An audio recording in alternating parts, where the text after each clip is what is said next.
Hi, everyone. I just want to welcome you to the first installment of our series of interviews that we're going to be presenting.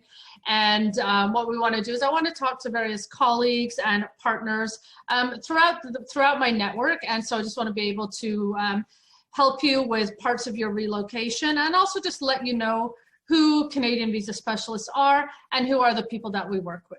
So our first special guest is actually my brother. So my brother is Chris Willis, and he is actually the founder of Canadian Visa Specialists. And so I'm going to get him to talk to you a little bit about like his history with Canadian Visa Specialists and also his history as to how he started within the immigration, within helping people to immigrate to Canada. And now he works helping global investors with immigration. So this is Chris. He was the founder of Canadian Visa Specialists, and he is now the Managing Director, Government Advisory and Program Delivery for Latitude, Residency and Citizenship. So welcome, Chris. How are you? Thanks, Lou. I'm well. How are you today? I'm good. I'm good. Thanks for being our first guest. What I'd like you to tell me is a little bit about yourself. Obviously, you've been doing this, I want to say 25 years now, if I remember correctly. 1996 was when you first started. That was back in London, London, England, obviously. So if you just want to give me a little bit of background about how you started within helping people to immigrate. Yeah, absolutely. Yeah, it was actually September 95. So yeah, it's over 25 years now. So yeah, seems time has certainly flown by. But no, when I started back then, it was a very different environment to what we have today. There was no real industry, there was no regulation. So it was really interesting watch the evolution over the years. But back then I was, I wasn't involved in this industry. A friend of mine was working for a company that helped people stay in the UK. So doing UK extensions, okay, that type of thing. And then that, as we were representing a lot of Australians, New Zealanders and such, that extended into helping people immigrate to Australia and New Zealand. Then being a proud Canadian, saw Canada had a program, did some research, and actually went and met the program manager at the Canadian High Commission in London and spent some good time with him. Just sort of saying, how do you want to see a file? What are you looking for? How can I make your job easier, basically, as I present. Gosh, back in the day when you could speak to people who worked at the High Commission, when you could speak exactly, to very different managers. situation now. And he was great. And, so we then started marketing and promoting Canada, as a destination, and being in the UK, someone would, I'd be looking to go as a skilled worker, or, they fell in love with a Canadian doing a spousal application, whatever it may be, which obviously hasn't changed today, but it's just making people aware that this program exists. Right. So then, kept doing that for quite a long time. And then, And we should remind people that this was like pre-internet pretty much, right? So these are the days of full-on paper applications, like exchanging information just by post and on the telephone. So completely different days to have. Absolutely. I mean, some of the files, the thickness of some of these files that would have to go in, it was quite something. So it's definitely a lot more user friendly now in terms of doing it online. But yeah, very different. And as I said earlier, very interesting watching the evolution of the industry, to the point, seeing, IRPA coming to play, everything happening with the licensing and the regulator, to sort of where we are today.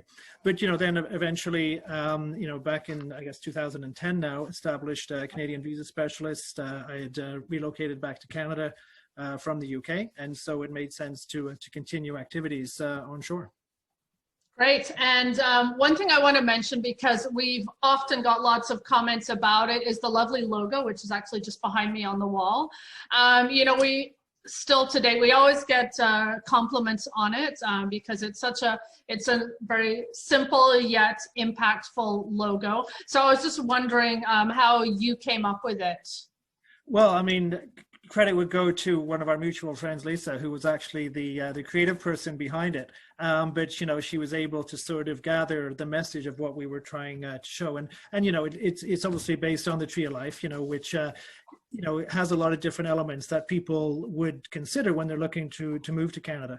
obviously you've got the tree concept of establishing roots, that you would have with a tree, and there obviously it's a maple tree, so you've got the maple leaf, which is very Canadian. But also each leaf, like a snowflake, is a very individual, just like all of our clients, in terms of their motivations, their needs, why they're looking to come to Canada. But trees are also very peaceful. There seem to be calm, which also reflects Canada. A very peaceful country, gives a great quality of life. But also, Canada is very multicultural, as we know, proud to be a cultural mosaic. And the Tree of Life also has different versions in a variety of different religions all across the world. So it was a great all-encompassing logo. And then, Lisa put her creative touch to make it look as cool as it does. And I agree. I mean, I always love looking at it. I'm always... as you say, people are very, drawn to it and are happy with the. It's recognizable for sure. So it was a really great job there. We even have mugs now. I think I've got some pens still kicking around as well. Sorry? I still have some pens kicking around as well. Yeah. We have water bottles too. So let me know a little bit then about your, your transition into helping global investors with immigration, because obviously, we've seen the world is now a much smaller place than it was, and there's a lot more, global mobility. I mean, obviously now with COVID, it's a little bit different, but if you just want to talk to me a little bit about what it is that you do now, and maybe let us know about Latitude, Residency and Citizenship, because there may very well be people watching who would be interested in this. Yeah, absolutely. And I mean, investor immigration actually really began in Canada, in the mid 80s, 1984, if I recall. And so there's a great nexus, especially to Montreal, Quebec, having its own program, and obviously the Quebec Immigrant Investor Program that's had a lot of success over the years, was sort of the ground zero, if you like, for this industry, so, the US in the early 90s brought out the REBI 5 program, and all of the other countries, what we would call at the time, the tier 1 countries, Australia, New Zealand, the United Kingdom, all had a version of this. So the concept of investment migration isn't new, but it's, just becoming a lot more mainstream now. And so each country, some of the ones I just mentioned, will have different ways for people to be able to qualify, whether it's, skilled workers, spousals, whatever, by descent, whatever it may be. But there's a small segment of the market, the very privileged, I'm not gonna lie, it is the high net worth, ultra high net worth people who can have opportunities to obtain residency or actually citizenship, direct applications for citizenship through an economic investment into a country. So, that's where I've been spending a lot of time. And I'll go through some of that in a second. But the other thing to touch on, which is the government advisory side, you're asking what I'm doing with Latitude. Yeah. So on the government side, we spend a lot of time actually working with governments to either help them tweak their existing program. We've been doing a lot of that during COVID, especially when they're finding ways to incentivize people to apply under the program, or creating a program from scratch, which we recently did in Anguilla, where we set up two residence programs from A to Z. So that's one thing that is actually very enjoyable. I don't think Canada's appetite for investors is that high right now, and obviously we're waiting to see what happens now with the Quebec program, in the coming months. So, Canada's always been a destination of choice for many people, but again, that's for the people who are going to actually spend significant time per year, to maintain their residency and eventually graduate to citizenship. However, you do have some people that are coming from countries where their passport is very weak as it relates to being able to travel. And these people will still be able to apply to Canada or the UK or the US, but specifically from an investment point of view, if you're from Pakistan, you're from Lebanon, you're from South Africa, you're from Venezuela, it's difficult to travel. And as Canadians, we don't really get that because we're very privileged that, we have excellent visa-free access around the world. So, if we wanted to go to Europe, you get on a plane and go, right? But again, that's not as easy for a lot of people. Right. So for people with that profile, they say, well, look, I can get economic citizenship in, say, one of the Caribbean countries, St. Kitts, Antigua, St. Lucia, Grenada, or Dominica, and that suddenly, enhances my travel mobility. So from going from, I think Pakistan is less than 40 countries you can go to visa-free to 157-ish in the Caribbean. So for these people, it's life-changing, and so it just really opens up the world for them. because And I especially, guess in general, that includes their families too, right? So yeah, it's not absolutely. obviously just the applicant. It also includes, their children getting the passports and therefore opening up the door to many more opportunities for the children. Oh yeah, big time. And for a lot of these people too, or these programs, they actually expanded their definition of a dependent. So in Canada we're used to dependent kids, but you can include now parents, you can include siblings. Wow. Okay. Not all of them, but some of them have been quite creative Yeah. in terms of how they can again entice people to their program. And one way was to expand that definition of a dependent. So, those citizenship programs are popular, and we've seen now, recently in Montenegro, they've introduced one. Malta has just come out with sort of the version 2 of their program, which again is very popular. But then you've also got residence programs. So you've got residence programs like Canada, like we know. But Portugal is very popular. You have to purchase real estate and spend 7 days a year there to be able to maintain your residency. So the day count's a lot lower than what. Wow, yeah, only 7 days. Yeah, in Ireland actually it's only 1 day a year. So it's really? not. Wow. But the investment levels are quite high. So there's pros and cons of everything. And so ultimately it comes down to the needs of the client in terms of what they're looking for, and then we can sort of help match a program based on their time scales, their budget, and their motivations. Because some people don't want to actually make the move, but they're quite happy to visit for a week a year just to maintain residency. Because some countries you're not allowed to have dual citizenship, right? Or you have to. That's true as well. Yeah. Yeah. So that's where the residency programs tend to be more attractive than say the citizenship programs. But we've actually been doing a lot in the United States, in the last 12 months, because of COVID, as we know, the Canada-US border has been shut for close to a year now, yep. Right? And, Americans can't travel to Canada, they can't go to Europe, they can't go to Asia. But as an example, if they had, let's say, citizenship in St. Kitts and Nevis, which is one of the smallest countries in the Western Hemisphere, it actually gives them so much more travel mobility under the current system. Really? Wow. Okay. So, there's, again, different ways why people are doing it.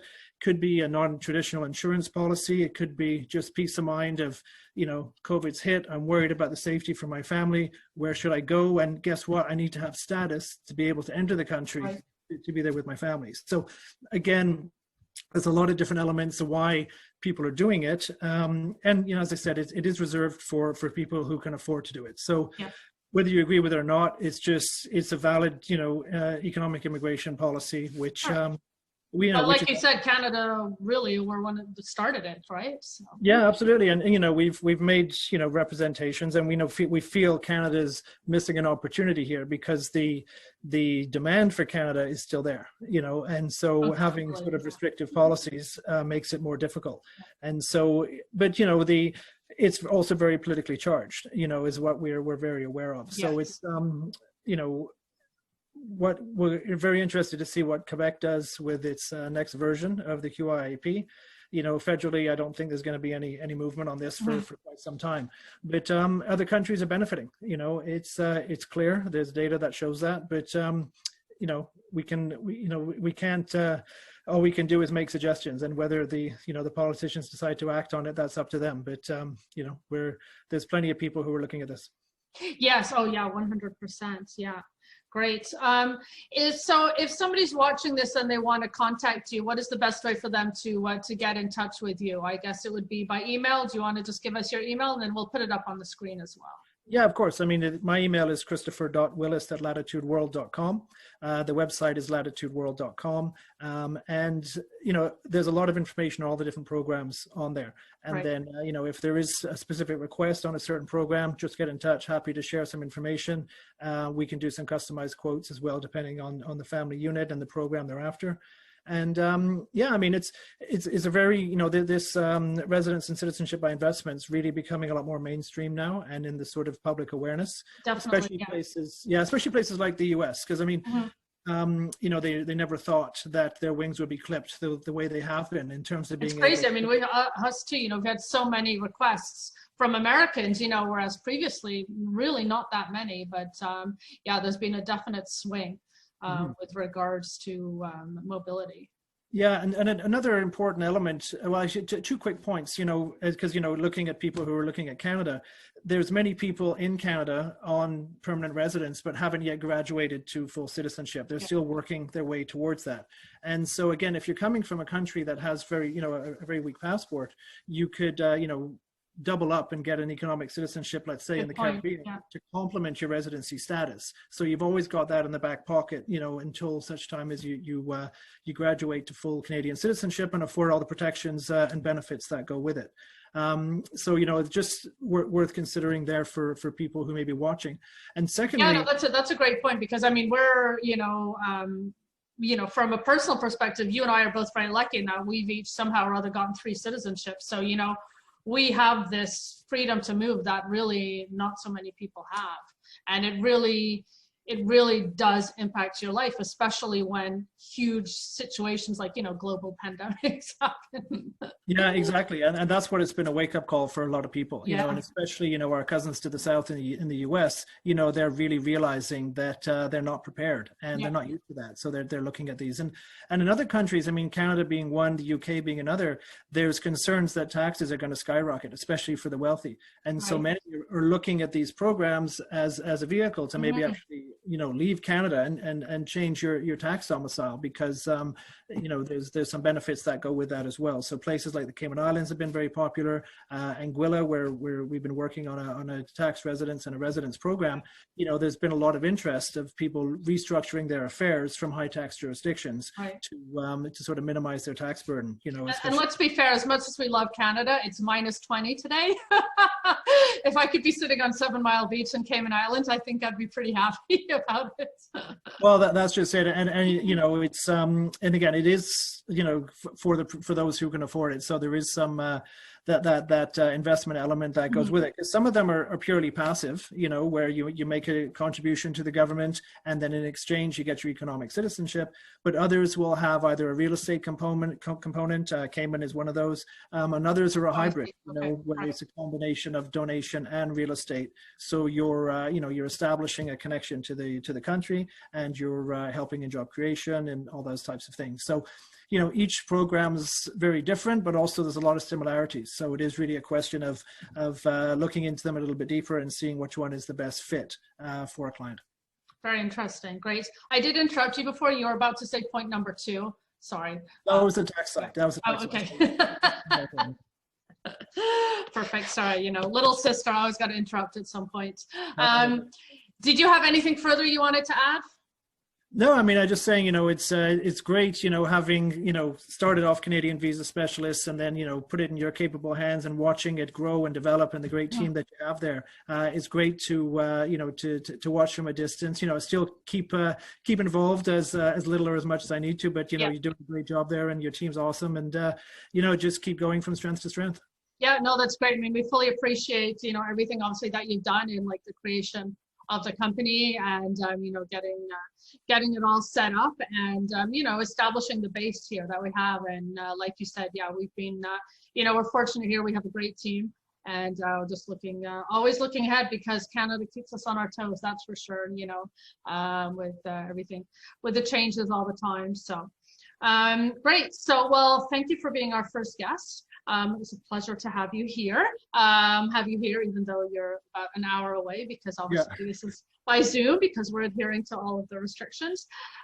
So great. So we'll put your contact details up, and if people want to contact you, then that'll be great. So perfect. Good stuff. Well, thanks for having me, and look forward to watching the rest of your videos and your invited guests. Thank you. I think it's actually going to be fun. It's a nice change, and it's always fun to catch up with people, and we've gotten so used to Zoom now. So you know what? Why not? We've got, interviews scheduled with people in New Zealand and Toronto and London. So a little bit everywhere. So great. Okay. Thanks so much, everyone. Once again, I just want to thank Chris for being our first guest here. And if you do have any questions, obviously, go ahead and contact him directly with regards to global mobility. And that's it for today. We will see you soon. Thanks, everyone. Bye-bye.